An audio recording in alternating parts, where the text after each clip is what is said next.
There we go. All right. Are we live? Yes, sir. Okay. Yeah, I've got a couple of things I want to mention.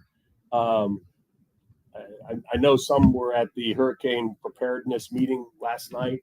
We had a just tremendous turnout. Just to put this in perspective, I believe over 125 people showed up. It surpassed the occupancy level for the fire department. Just to put that into perspective, last year we had less than 10. Year before that, even 2. I think it's a lot of visibility being given about just the concern over making sure everybody has a plan.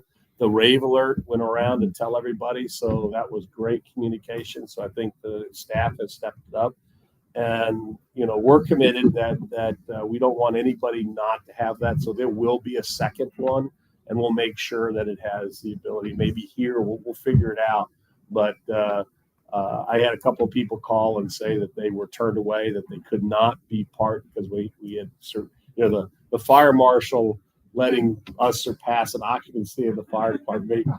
It would not be a good look. Wouldn't be a good look, folks. So I think he did the right thing, and I apologize to everybody that, but there was no way that there was the expectation that many can be, and we are committed that everybody will have access to it. So there'll be a second one, and make sure we have plenty of room to do it. Well, so I think part of it is everybody got an early wake-up call from Alberta. Mm-hmm. I think you're right. I mean, I got pictures from Pete. I got pictures from people up on Upper Bay. I got pictures from a variety of different, folks, and it was a trial run, and it actually showed where the work Paul and I have to do, because we're very committed to make sure that we have our berms in place. Mm-hmm. And anybody, you've seen the pictures, but I'll highlight a couple just because I think you're absolutely right. I was gone. There is but your comment is right. If I start down at the David Braun Park, the big park, you can see that whole area was just engulfed. It's a very low area. We tried to do things to enhance it because the work that was being done on the pickleball courts, we kind of dug, but this was water coming over. There's things, so we've got some work to do down there. We've got some work to do in Harbor Martinique. We've got some work to do on some of the cul-de-sacs on Upper Bay Road. And we've got to figure out something on Bal Harbor. Not Bal Harbor, Cal Bayou, because that was real close. I saw that, and Pete, those are very helpful pictures. So, but we've got some work to do. And see that part on Cal Bayou, we need to talk to the county about the overpass where the water comes and drains into Cal Bayou. Besides storm surge. Yeah, I mean I know that one right there, though. I will say it's been more related to the storm surge than we didn't get nearly the water. How much water did we get? 3.5 inches or something like that. Yeah, we didn't get. Yeah, we were thinking we were going to get 10 or 12, and we got like 3.5. Let's see, I was thinking in terms of over 5 feet. Yeah, it was 5.5. Yeah, 5 feet. I think the gentleman said last night a lot of it had to do with the wind. Oh, there's no question. Yeah, but I mean, I'm really glad too, though, that I mean, we've been talking a lot. It just seems like this year I want people really prepared. Anybody who's been on the water, wherever, whether it's out in Swan Lagoon or that has seen, that these tides have been extraordinarily high, chronically for 4, 5, 6 months. After Alberto, it's come back down, but I'm very not enough. But I'm very, very worried that there's just a prevailing. Is turning. Yeah, it's coming. It's hot. It's hotter than typical. So that we had 2 storms in the Gulf simultaneously. Maybe one in the Gulf, but one on the eastern side of Florida that could have come into the Gulf. Mm-hmm. It's just way too early, and the indications are. Just be careful, people. Have a plan. This is. We've done a lot with our city to be able to prepare, but at the end of the day, you don't wrestle with a Category 3 or Category 4 hurricane. You have a plan and you get out. So, I didn't see. Did you raise your hand? No. So, Oh, okay. but anyway, so I'm actually, I'm very, very happy that we surpassed quite the occupancy, that people have taken it seriously, and I think it's great. So Phil, I think the Compass Rose flyer was outstanding, and that helped the attendance. And then the what we call the rave alerts now, which was the Swift Correct. 911, sending those out, coupled with the event. That's why it had standing room only. Paul said that there's this one person, particularly in the community, keeps asking for rave alerts. So I think you're right, Pete. So And Pete, somebody asked what rave. Pete, So Pete. rave is rave bought Swift 911. Yeah, And then correct. Paul, what does rave stand for? I don't know. I'd have to find Because out. somebody asked last night, Yeah. and somebody asked last night, and they didn't know, but I thought. Look, I looked Yeah. it up online. It's a system that's used around a lot of cities. Yeah, I'm sure it is. Yeah, I we mean, know what it is. We some- just don't know what it stands for. you know, He wants to know what the initial. so in any event, it's the new name for the previous system that we had. We used to be the Swift system and Swift 911, and Paul and I have actually been working where we also want to have, just for some community events that are of importance, that aren't like, threatening or things like that, where we just want to be able to have a means by which to communicate. So I'm going to make a plug for something Paul's been asking for. The only way this works is that if we have your phone number and we can reach out and call you. If you have not signed up, or if you have any question as to whether or not you are in our database for this rave alert, please contact City Hall. Do you have a specific person? Is it just a front desk? Or Yeah, or you could email Sherry at NB or email me and I'll pass it on. correct. Yeah, we'll pass it on. But it's the only way we can reach everybody is if we have a contact number for everybody. And I think we've got quite a number, but I want to keep putting a plug for this so that we, if we have something that we need to communicate like this, that we can.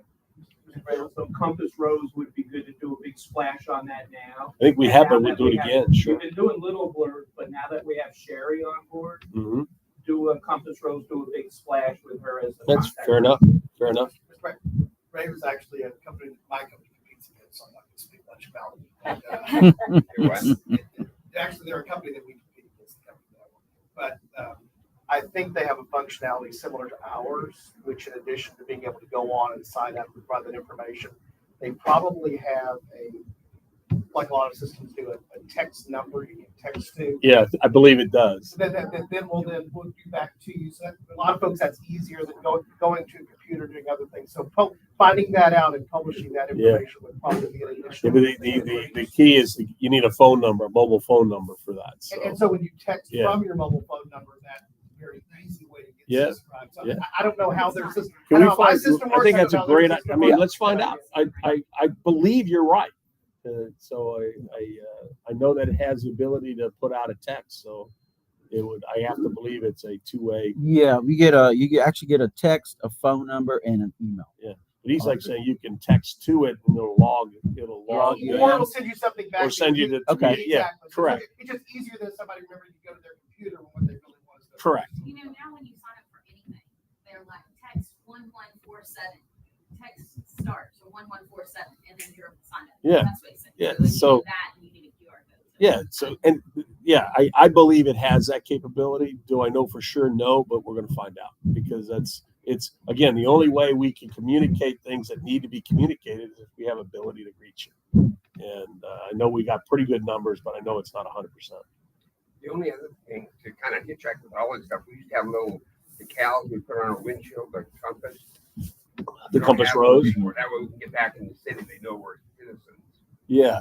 So my old We cars should have- look at I know when things have been declared a disaster zone and they mobilize, sometimes there's National Guard out. I'm not even sure those stickers hold up to those. It will for our police, but not for outside police. Well, But I like the idea, Jim. Don't get me wrong. I'm just saying there's limitations to it. I still have my sticker. From what year? It's on my car. From what year? You've had your car I for a got one while. of the last ones. Of course, my car is 2008. Yeah, that's what it is. Mine's 2009. Yeah.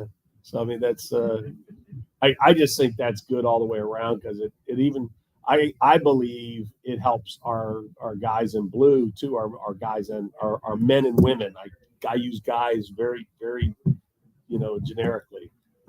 Just because they would know that there's a neighbor that they're coming up on and it's just a way to make sure that they feel safer.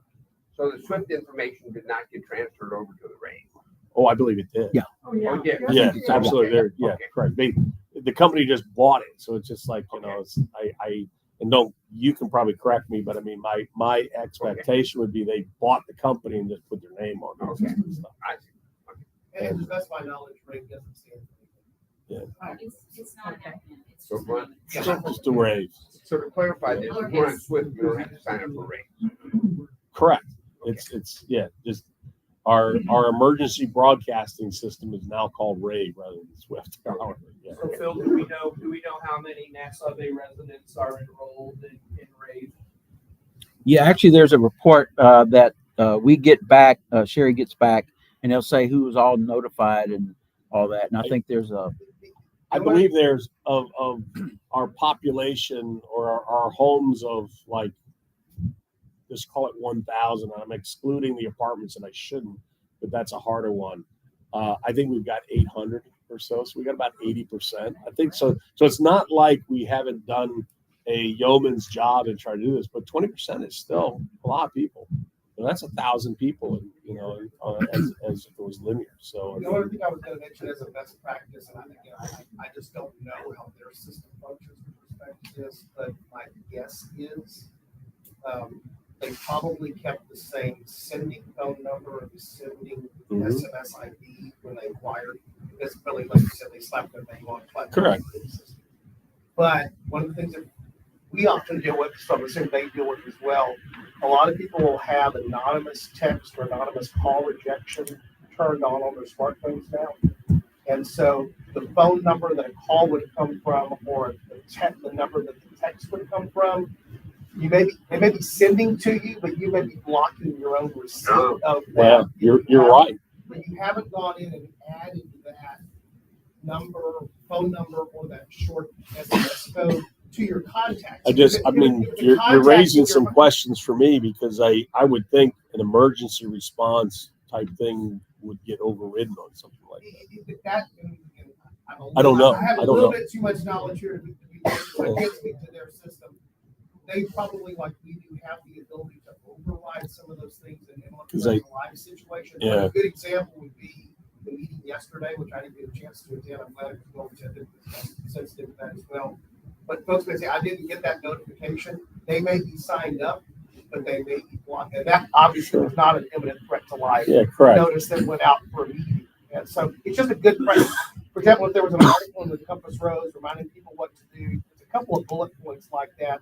Here's the different ways to sign Yeah, up. fair enough. But also, when you get a message, you go and just receive, store that in your contacts. Now you've overcome that fall above your phone thinking that's anonymous. Yeah. It comes from, I think, the city hall number, because when it shows up on my phone, it says Nassau Bay, which is what I have. The only thing is I heard it on mine, it came across, and it actually started with spam. Which is my point about why. Correct. It's actually said spam 281-333, whatever, 4211. What I did there was I have NB alerts. Yeah. Is how I've saved it as a contact. These are good. These are good comments. okay. And actually, I got two. One for my 281-333 number, Mhm. and one for myself. Yeah, I did too. But you also can get sent to your email Oh, yeah. as well as text. So I get all three, and then the phone, the email, and text. And I like that because I don't always catch them. Sure. James. We were just talking about the hurricane preparedness last night and how it overwhelmed the occupancy of the location. So we're going to have a second one just so everyone can have it. I was going to mention that. I got turned away. That's what I mean. And the other part was, I found it a bit disingenuous that the Facebook post that was put up after that didn't apologize to the citizens, because per what my dear friend Pete said, there's no make an appointment reservation or a limited number of people that were allowed to be in that building for you. So what I told people here is last year I think we had 8 that came. This year we had over, I think capacity. Yeah, it was capacity is like 125, 130, and my understanding is many people got turned away, not just 1 or 2. It wasn't like there, They but did there were. apologize.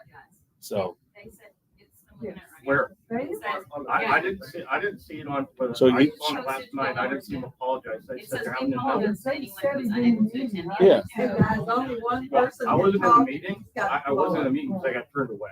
yeah, that's So- correct. So that's what we're saying. We're definitely gonna have a second one. And she just read, and again, and I'll check, but I mean, is apologize for it being over. So, anything else on the preparedness? Will we get the compasses? Pardon me? Will we get those compasses for the windshield? Well, we got to work it. So we should. Okay. I like it too. I was there. Because like I said, I think it helps our cops to know that, Exactly. because they say the most tense situation for a police officer is when they actually approach a car that they don't know, and they just don't know, and having something there that could allow them to know, I think would be a great benefit to them. I'm even That's my happy- belief. I'm even happy to recognize my neighbor. Yeah. When I see him drive by.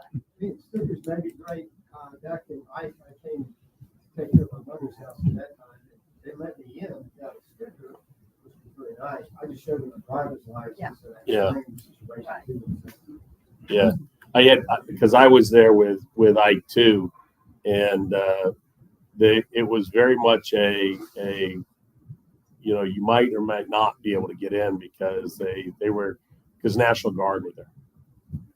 So, and if it was our guys, they'll let you in. If it's a different jurisdiction, they're told protect property, don't let anybody in until a go is given. So. Hey, Phil, so one other thing to think about too is, again, we used Rave prior to the storm coming in, which was great, and asking residents if they can not park their cars on the street, right? So what happened was the marina was getting ready to flood. Everybody moved their boats. Guess where they moved them? A lot of them went to their houses, That's and right. many went on the streets. Yep. So I got thinking about that, and it's like, okay, so yeah, city did the right thing sending that out, but what do you think's going to happen when they're moving all these boats out of the marina? So I said, well, how could we possibly help our situation here? And I was thinking about, we've got these 4 churches that have huge parking lots. Could they not help us for a couple of days? I would even say the shopping center on Upper Bay Road, that whole area there.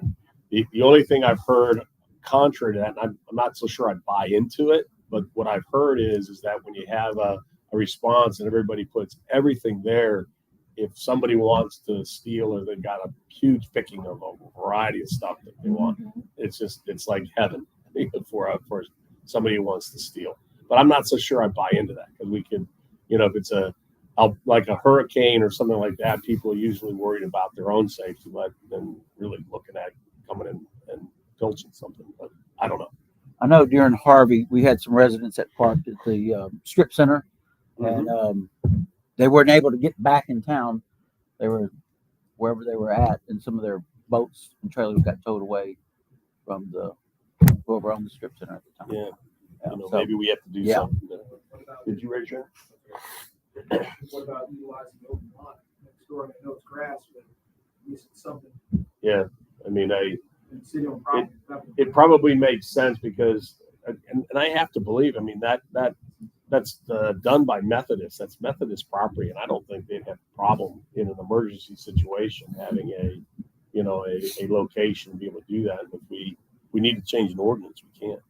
So I think now's the time to put some thought to that as a plan to help us for not only the boats, but then for cars that Fair need enough. to be moved, that homeowners that are Fair near enough. or on the Because I water. mean, we for our own equipment, we have a place that but at some point you give up protection and you got to be able to mobilize for return, right? For that happens. So we have our spots. We move our equipment to those locations once we make that call, and then it's there to respond once the storm passes, except for some rescue in case there's a real emergency at a house. But yeah, that's what we do as a city. So we should be able to see what we can do for private owners. Okay. To that point, if you do approach Methodist, you need to go over there with indemnity insurance for anything you put on the property over there. You're probably going to run into that with any other place that is a shopping center or whatnot for that, because they don't want their insurance to get hit, they want yours. And I know You might. We'll just have to see the alligator we're wrestling with, particularly if it's declared a disaster area, then that I think gives us quite a bit of liability, but that wouldn't have helped with Alberta. So, okay. Anything else? Fun one. 4th of July is coming up here, and it's amazing how much water wars is on everybody's mind. I even have heard different communities wanting to come in to participate as like to have war between friends and stuff like that. I've heard throwdowns about the real refrigerated water, and everybody saying no.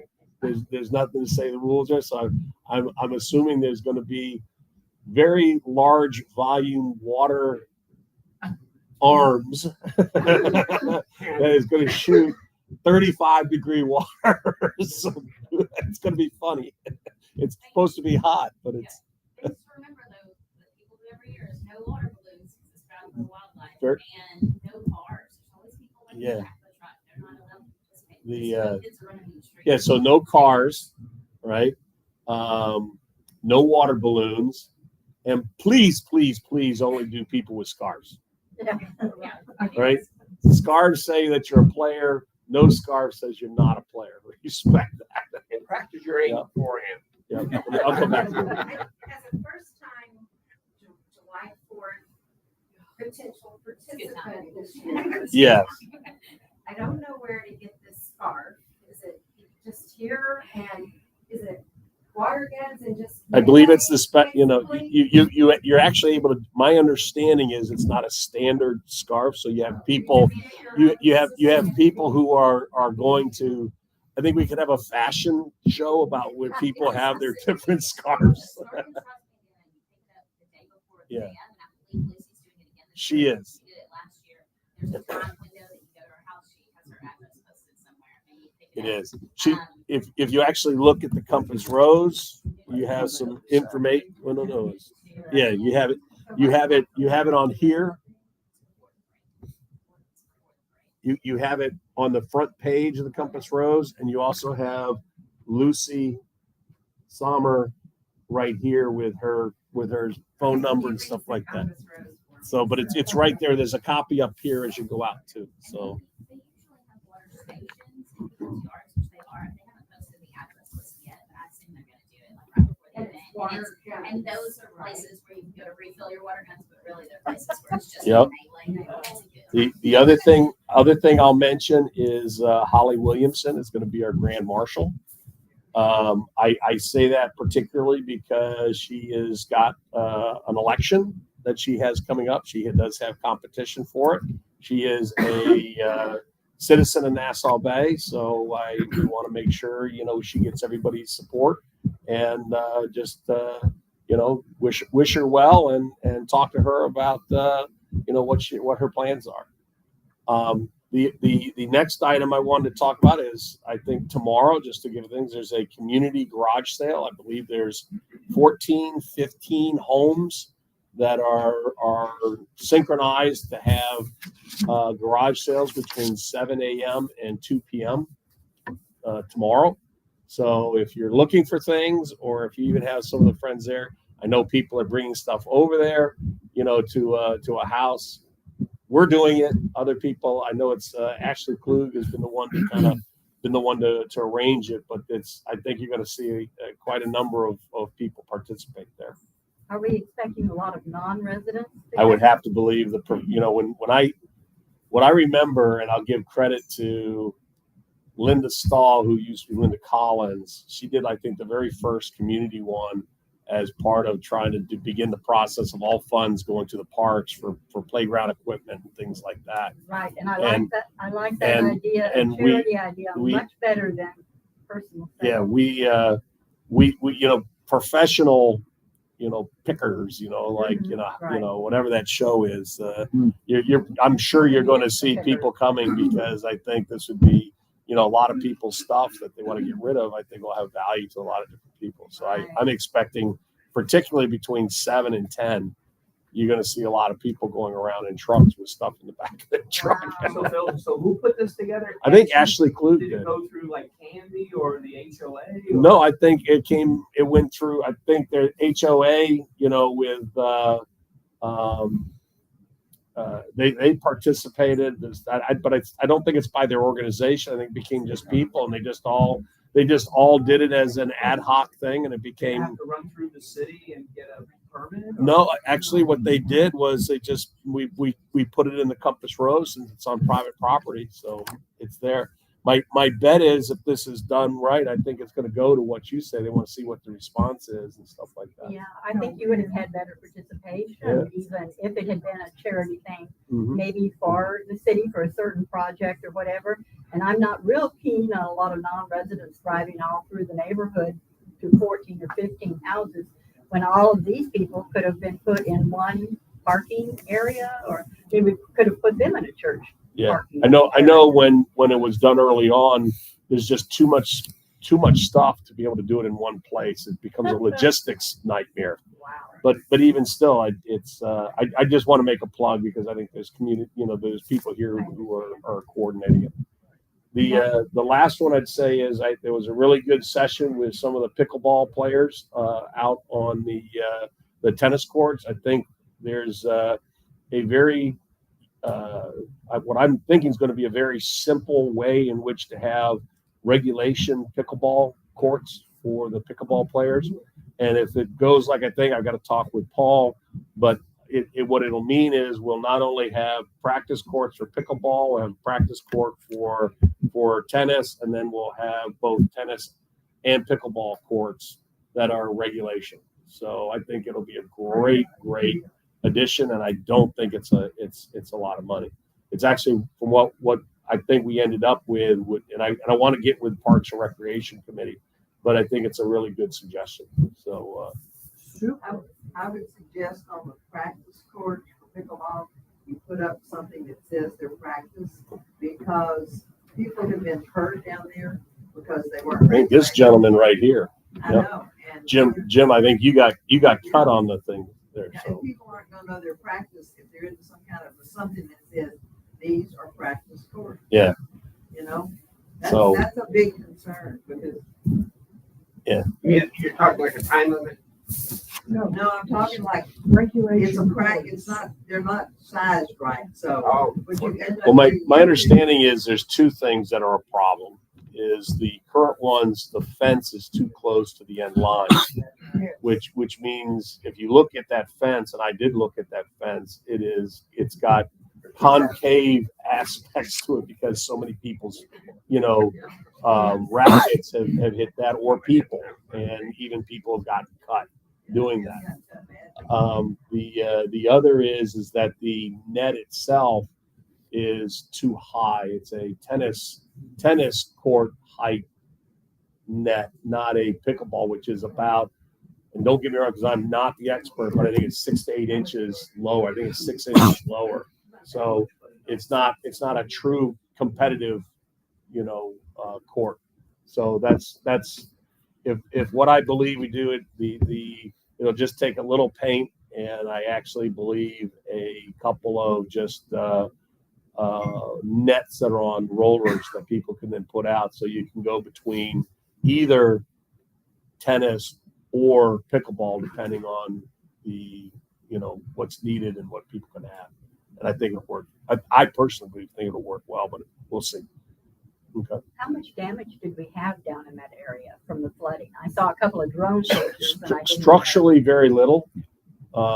The biggest impact was on the actual pickleball and tennises, with that the coating that is used had not 100% cured prior to the rain. Oh, okay. So what you get, and this is, I mean, I've been in part of the business is in coatings. You get where it finally dries, you get what's called like an orange peel or lemon peel, where if you look at the surface, it looks very rough and pocketed. So we've got orange peel down there that's got to be addressed. So Okay, this is still all part of the after effects of Alberta. What are we going to do with our lake? As far as dredging it yeah, and putting it back to what it was Great. supposed to be yeah. and making that a higher priority. So it already is. So we already have funding for an engineering study, which we believe that FEMA requires in order to get a grant money. And let's just put that aside, and we will find out in probably August or September. We actually submitted 3. One, me personally, the most important one is to dredge Lake Nassau, Yes. and I'd like to dredge it to 10 to 12 feet, Mhm. right? To one, not only have it for flood mitigation, because we can only take it down about a foot, where he has to Yes. balance between having an algae bloom or a fish kill or both if the storm doesn't come. Right. So because we're in the summer and things along Yes. that line. The other is, you know, if you look at the amount of recreational activity that can go on that lake, it's pretty minor. And if we can have, and I'm going to say this, Lake Nassau is like the heart of our storm sewer, collection Yes. basin. Right. 90% plus of the rain that hits on Nassau Bay ends up in Lake Nassau. Right. Every inch of rain creates 3 to 4 inches of headboard Yes. on that lake. So it means we can only fight a 3-inch, at best 4-inch rain before we give up the ghost. We That's right. can't fight it anymore, right? But if we had like a 12-foot, then we could knock it down to 3 feet. That would allow us at this engineering study also is to put 480 volt 3-phase power to the pumping station that's there, so we can probably triple the amount of water that can do. So I want to be able to fight a 10-12 inch rain to a draw, because if I can do that, that keeps the whole area from the drainage through the center of the city and all the things along there from backing up. Mhm. Right? I've got a twinkle in my eye also, because I remember seeing some core samples that if we go down below about 3 or 4 feet where it is, we run into some heavy clay and stuff like that.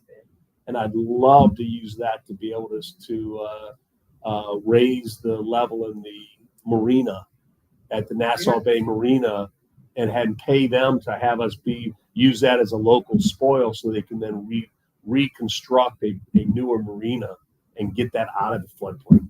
Absolutely. Absolutely. I don't know if I can do that, Right. but I'm already contemplating that if we can do those. I've talked with Megan Montalvo. I'm trying to find out for the credits for the engineering study and for the actual grant, that do they have FEMA insurance for any of those structures that are down there, because that would be credits to this project. And then I'm going to say one final thing is, one of the benefits of having us raise the water rates that we did, so there's no private, we are going to go long in the water and sewer fund. I think by 2028 or so, to the tune of about $1.7 million per year, right? We will have the ability, probably in about 2-3 years, to self-finance, even if FEMA doesn't want, as long as we have the proper engineering study. That's what's happening right now. We find out August, September, and on whether they fund that. We're highly optimistic we're going to get that, and that would fund in January, February. And we'd have true engineering drawings for dredging and running power out there. and what the credits would be. And then we would submit for a grant, but quite honestly, if they say no, we'll have the funds to do it ourselves. About 10 years ago, we ran the numbers to drop the lake, dredge it 4 feet was going to be 1,000 dump trucks of spoil going out. And that was at 1.2 million about 10 years ago. That was for 4 years. My hope 4 feet. My hope would be all that savings would occur, that we could pay the homeowners association to take our spoils, and they would use that money to build a new green. So that soil there, would that have to sit for like 5 years before it can be used again? So what we did when we dredged it last time, we dredged 2 areas. They dug down 5 feet and grabbed that good soil that the mayor was talking about, Yep. and put it at David Braun Park by the old baseball fields, 18 Right. inches up. And so that we've seen that dry out, because sometimes you have to have the dewatering beds. We've seen that we was able to kind of work with that about a month and a half later. Now all the top stuff, that would be, they said about The 8 to silt. 9 the silt. So, but I also look at it what's common in industry is you use stabilizer. You can stabilize that. You know, money, but I mean, I want to look at both sides so I can do what's right. But that's it. And just, I saw you raise your hand, but let me just finish. There's 3 really big flood mitigation projects that we've submitted for engineering studies that we think are very, because FEMA wants these engineering studies so that it's standardized, so they can tell about this stuff. So they give quite a bit of money for and it's less money, but you get to really know the alligator you're wrestling with, the credits and what they will then fund, right? So we've got this one. The other one is running 480 volt 3-phase power all the way up Upper Bay Road, so that we can triple the each one of those things, because there's only 220 single phase there. We just don't have the juice to be able to do anything really much more than what we've got. So I want real juice, real pumps, to be able to do what's necessary. And then the other is on Davon Lane, we want to enlarge as well as extend out to Cal Bayou, just to direct the water instead of Lake Nassau, all that area, to direct it to Cal Bayou. So taking that load off of the city and really providing the mitigation that needs. It needs to be upsized. So those are 3 engineering studies that we hope to hear in August, September. Run that third study by me again. I didn't follow everything. So right now and he's even will say we're going to fix it, but we've got a crush portion of it. Yes, that's there. We're going to fix that beforehand, but that pipe and the amount of sheet flow that gets in that collection basin for the storm sewers for that area, the pipe is more likely too small, right? In addition, it goes into, and correct me if I'm wrong, come all the way down to Point Lookout, right? And it then commingles with others, and it backs up very quickly, right? Which is why we've got homes in that area that get floods, they actually get stuff in their house, and that's, to me, unacceptable. So not only will this crushed pipe being fix that, but when we get to the bigger study, it's going to cost about $1 million, 900 or what $1 million. We're going to enlarge it, and we're going to run it so that it doesn't get backed up at Point Lookout. It takes the load off Point Lookout and it sends it to Cal Bayou. So it backs up to your house, Pete? No, it goes right into the creek. So what does that do for people who live on Cal Bayou? You're going to have the rain come down. Anyways, I believe it's a drop in the bucket, Pete, just honestly. So, but it'll go to Cal Bayou. So, yeah. I mean, we'll do what's right. I mean, we're gonna have an engineering study, right? We're gonna figure it out. So that's one of the things that, and Paul and I working together, is we discovered that the gentleman who does our consulting work, and we've been very successful in elevating our house, also does grant and engineering work for FEMA relative to flood mitigation. And we have used him, and we've got these 3 proposals submitted, received, and we should know very shortly, next 3 months, on whether they'll fund it. I believe they're going to. I could be wrong, but they're going to want to see the engineering study, and that'll, as part of that, it gives the credits to FEMA on what does it cost to do it versus what is the protection of the property, so that they have a very easy way to say yay or nay. Right. And it That's streamlines what they do. Mhm. So I think it's a great idea, and that's what's No, going I on. just get concerned with the amount of investment we keep doing in our parks. And we have Mhm. these points here, which we get another storm surge. Which we will. At And some we point, we will. Oh, I know we will. Right. This will help to take care of those issues. Yes, I agree. I mean, right now our focus has been on, the replacement of our sanitary and our potable drinking water distribution system, and the pressure in the grid, just so we have our insurance ratings. We've put pretty much the majority of our money there, as well as fixing the street. You can seen it there. You can see we haven't seen many water breaks so far, right?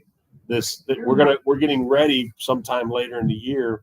The next 4 linear miles we've got it already paid for, so we can have it. That you're going to see there. And it's going to me, I think it's the last tranche of replacement pipe that's going to be done, so that we hopefully get completely out of the water for like the next 20 years.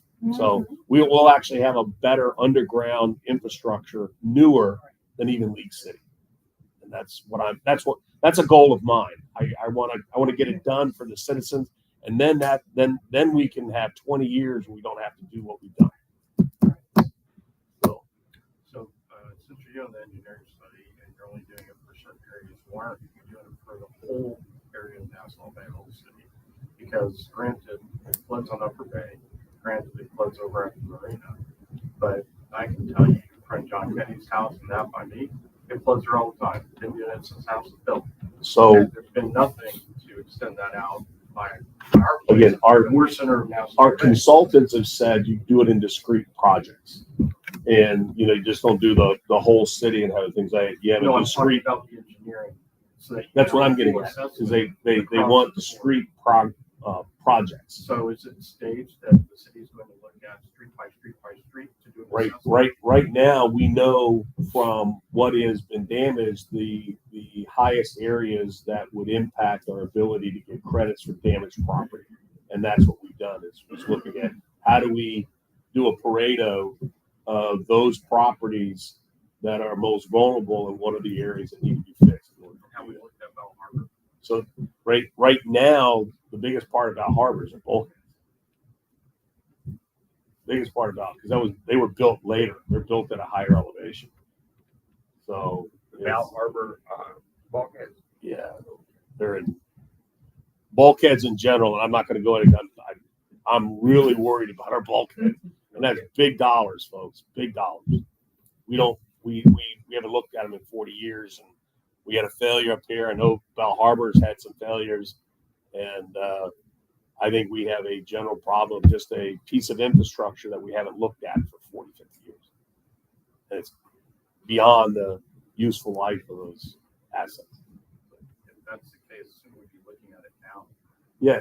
So like right now, I mean, we just looking there between those 3 projects or something, we're talking about $15 million worth of projects, right? So, yes, we gotta stage, because we gotta be able to implement and execute on these projects too. So I will definitely. Has the city reached out to Representative Davin? Yes. And so are we getting endorsement from the representative for what we're doing? I don't know if there's a formal endorsement, but we can. Typically with something like that, if you're dealing with federal agency, you get the support from that regional, including senator and that. Yeah, right. You will have a better response because of the infrastructure much out there. Right now, we'll look into that. I mean, that's a good comment. We'll see what we can do. That is a good comment. I'm pleased to hear that the board thinking is there. It sounds like part of the problem has been maintenance along the way. Let's maintain it so you run into situations. No question. Lack of maintenance becomes a project at some point. Yeah.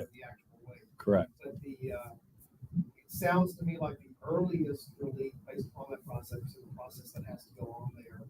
An optimistic scenario is maybe some of the positive impact of Lake Nassau by next hurricane season if we were lucky. It sounds It like, won't be this year. Yeah. Sure. I understand that. No way. But Yeah. it sounds like probably realistic, if you're really being honest, it's probably even the season after. That's what I believe. I believe it's going to be fiscal year 2026, fiscal year 2027. So we're in this dangerous 2 to 3 year window where even small events, not to So catastrophic events are going to be catastrophic events, and there's Well, little you can do. But one- small events were more exposed. one of the things that we have found in going through this process, and is why I'm so glad we've done what we've done here, because we had to, you just don't whip a grant together either, right? That we have these defined grants laid out. If say a hurricane comes during this period that we, even though we're forward thinking, takes us 3 years to implement everything, say something happens this summer, the area will be declared a disaster zone. There are immediate funds that become available from FEMA, and FEMA looks for people who have established You have a plan for studies. what to do with that money, right? Correct. But we will be first in line so that these projects will get funded immediately. The only So- question I had, not to get technical about it, obviously the upgrading power and the capacity and capabilities of the pumps. The pumps are at this point, I know there was discussion maybe in the last one of these about, standby, we need standby. Mhm. Is the pumping capacity fully electric required at this point? Except for one demonstration one that's Yeah. going to be gas fired. And I presume Diesel. Part of what would be the better long-term plan is the ability to go to. What I personally want is submerged, protected, 480 volt, tied into a generator at our POTW, our water treatment plant. So if center point goes down, we still like electrify our flood mitigation equipment, and we're not dependent on center point. Our biggest problem, our biggest limitation right now, even that's 220, 240, whatever you want to call it, and single phase, is that if the power goes out, we got nothing. We got nothing, and that happens. And we've seen that historically. Correct. Even with our refineries and other places that you would think would have this thing. But Correct. When center point is lost, when the grid is lost. Correct. downstream from that, there's all kinds of If you look at the excavation work that's being done on Upper Bay Road at Prince William, on the north side of Prince William, that's the project that we're doing, that we're demonstrating, where it'll be a diesel powered. And our thought there is if it surpasses the 6 feet, we're going to run it to be as there. And if the motor gets hit, then we replace a $10,000 motor. And that's probably the most economic thing there. When it's all in place, we just switch out a new motor and put in there and still keep it gas driven. And that should, in the base case, enhance Prince William with power with another 3,000 to 3,500 gallons per minute, because we set it up as a parallel line. And then it will still maintain 3,000 to 35 units of power goes down. I used to like to say if you really want to keep your pants up, belt and suspenders. Yeah. And I like the idea of having an amp or something. So that's my vision of what, we really should have power generation by a generator for emergency standby in case power goes out for all these systems, and that's it's just expensive, but I think it's worthwhile. So when you run this 480 power, you're going to run it down the east side of Upper Bay Road? We probably have to look at our utilities, see what we have You in the know- way. You know what I'd like to do? If we're going to fix that road, do it right down the center of the road and fix the road at the same time. Do it under the road. He's looking at me going, oh. No, I've got concern about all those berms along Because- there. You know they're not in good shape. They are not. And I guess what I'm looking at is I really want to make sure that, there's been a conscious decision to create a very long situation and be financially secure forevermore in our water and sewer fund to be able to do all this infrastructure work. So any way we can use water funds to fix our streets because we're doing that, I would love to be able to, because that's where we got the money. And that means it doesn't go on, Joe or Josephine, Nassau Bay, property taxes because it's being done by water and sewer, which is primarily from the large commercial consumers in Nassau Bay, not the citizens. Can I be asked to when he talks? Yeah. So to your point about the Devon Lane and the fluid going out there. Could you talk a little louder? So to your point about Devon Lane and the affluent going out there to Cal Bayou and the lake, Cal Bayou has raised up itself in the sediment because of all the flooding from upriver or up creek or up bayou. With that, is the city looking at anything to mitigate the catchment after it's been? Well, that's what they were saying earlier 12, about 12 feet. Yeah. 12 feet. But then the other part is that with that new sediment going out from Nassau Bay into Cal Bayou, how's that? I mean, are we looking at this in the perspective of not just isolation? That's the engineering study that FEMA's, because one of the things FEMA says is you can't, move a problem from one area to the other. So are we in contact with Harris County Flood District, who's doing the work along? They have to approve everything. They're doing the work along Yeah. Red Bluff right now. Absolutely. Absolutely. So, and we've got people like Raul Farid, who used to be the head guy there. So, yeah. Would that also increase, you talking about the water plant also on the other side of Ellington? Would we increase that? No, No, not that far. No. Okay, that's just water coming here. Yeah, I'm wondering if it's possible. We've been here 55 minutes and we've only talked about engineering stuff. We talked a few other things, but Some of us would like to maybe ask questions. about sure, absolutely, because we've got. Yeah, And he just reminded me, yeah. we've got the police review board coming at 10 a.m. So we've only got about 7 minutes left. Well, So I have two things. go for it. I'll give them to you both at the same time. May Jameson's house. Yeah. Second thing is, a long time ago, they talked about putting a traffic circle over by Methodist Upper Bay, and the yeah, post office. And is there any movement on that? Are they gonna do it? Have You want me to take those?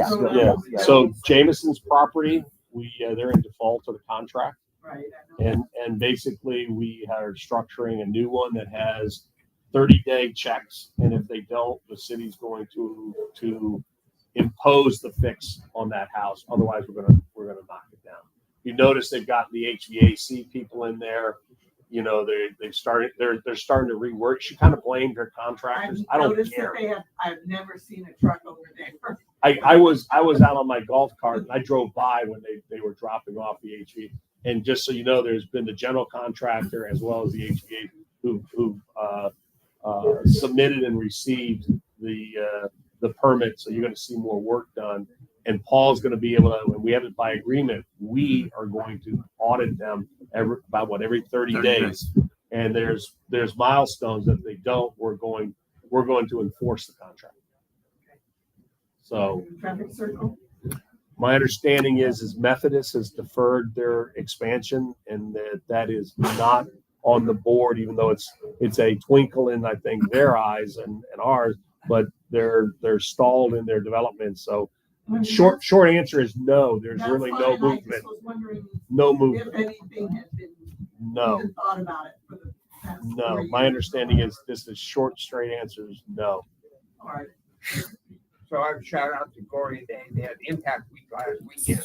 And I was there for 4 days. It was a wonderful event. Took the kids down to the park and cleaned up the pavilion. David Ron Park, painted curbs. Yep. And came and did the car wash over here. It was a great community outreach. They did. And then this Sunday is Freedom Sunday. We're going to get the guy that's the executive director of Camp Hope is going to be speaking at 10 o'clock. That's fantastic. I'll come back. You want to go next? Go ahead.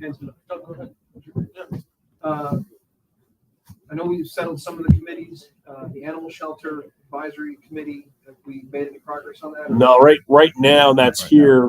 It's in Paul's shop. We have a number of things here that we want to look at because I think there's on several committees people's terms are coming up. So you're going to see July probably being a big thing there coming up. So we've got the animal control board as well as the what's going to become the maritime safety committee too. Yep. Anybody else? So, out of curiosity, to your point on the post office, I made a comment about the post box across the street. That's all Beat up, well, not shut beat up, down. but shut down. It's beat up too. And what I was apparently told was that from citizens of the city that they did that because they were having thefts or they were thefts They of were. mail. It's odd because there's a post box right in front of Methodist St. John, right there in the front. As you go in and like the old entrance, there is one that isn't. And unfortunately, you can't drive past it because of cars, and we have some elderly residents. And back in the day, there was a post box that was there as you exited the post office. Might behoove somebody from the city to go over and ask them to re-implement that so you can keep an eye on it. We can try, but my understanding is we had a citizen that was at late night, and I don't think this has been given much visibility, but some people who had theft in mind tried to break inside the one that was in the interior of it. So if you go in there and look at where the mail slots is, the whole thing you can see, somebody's tried to take a crowbar to it. They ripped it open. The person who did that actually called me when he got back because he thought he heard something and that there were people still on the property and the police went to check it out. So it's not only that it's occurring right there across the street, but they're going there. And my understanding, this is a very, very typical thing that post offices have been targeted for, vandalism for the purpose of theft. And it's a problem. It's a problem. I don't know why. We might want to find out if they have a camera on it or something for Methodist. I asked over at League City because they have theirs shut down also, and they told me exactly the same thing. Yeah, I was surprised because a citizen got and I went to check on it the very early in the morning because that's open. You go into our post office to get into the PO boxes and things like that. It's open and good, and it was all pulled. There was you could definitely they didn't do enough to be able to get in there, but they did some damage. There's no question. They're trying, and if they had gotten in there, they would have had access to the whole back. One last question. Are there not cameras there? Pardon me? Are there not cameras there? Not that I'm aware of for the post office. That's a yeah. I mean, what's that? These questions over with. Yep. Hey, Phil. Haven't kicked I us know out we're yet. I know we're hard pressed on time now. But We are. You don't have to live. My comment is you don't have to live on the coast to be affected by flooding. If you watch what's happening in Iowa and South Dakota with the tremendous flooding going on there now, it is tragic. Yeah. Tragic. I mean, we don't have to worry so much about falling rain. Not that we don't. Don't anybody say I said that. But our biggest concern is rising tides, not falling rain. I'm just gonna circle back to the videos real fast. You said that in July there's a lot of terms. No, I think in July that's when we're getting an inventory of what there are because I think some of them are delinquent. On the website, because can we have one website list the committees and maybe who's on it and when their terms are up so more people can get involved? So I know we put in the term limits. Yeah. Get involved. So Some committees have individual. we've actually talked. but there's not one that We've just- actually talked as our website's just pretty horrendously out of date. I mean, we really because the biggest complaint I get about our website is people have trouble just meandering through it. The information's there, but they can never they can't find it. They just cannot find it. I mean, I had somebody say they thought our special meeting tonight was a regular and or can we even meet? And it took me forever to see what they were even looking at, even though I knew from the things here what had gotten posted and that we were okay. But I resemble that complaint going through, and I feel I'm pretty adept. I'm just asking for additional information. Yeah, fair enough. It's not user friendly.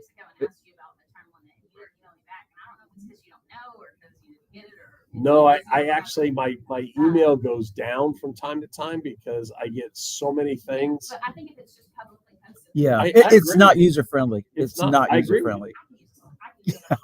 But I mean, one of the things I want to do is not only make sure that we do it once, we have the ability to keep up on it because that's what we do is we tend to fix it and then it goes old, fix it, go old. Hey, Phil, on the city website, on the city calendar, the only meetings we're listing there are city council meeting and your Friday coffees. Yep. We're not We're putting EDC, Yeah, we're not putting Parks and Rec. You're right. Can we like get on that, because We're how- trying. how do we know as residents when the next So- EDC or Parks and Rec? Tonight, we're going to make sure we have a city secretary, so that position's filled, because he's been kind of doing double teams. So we'll have the person in place who's going to push that, because that's the one of the main responsibilities of the city secretary. And the communication. 6 o'clock. Okay, we got to go. And Yeah. we got, all right.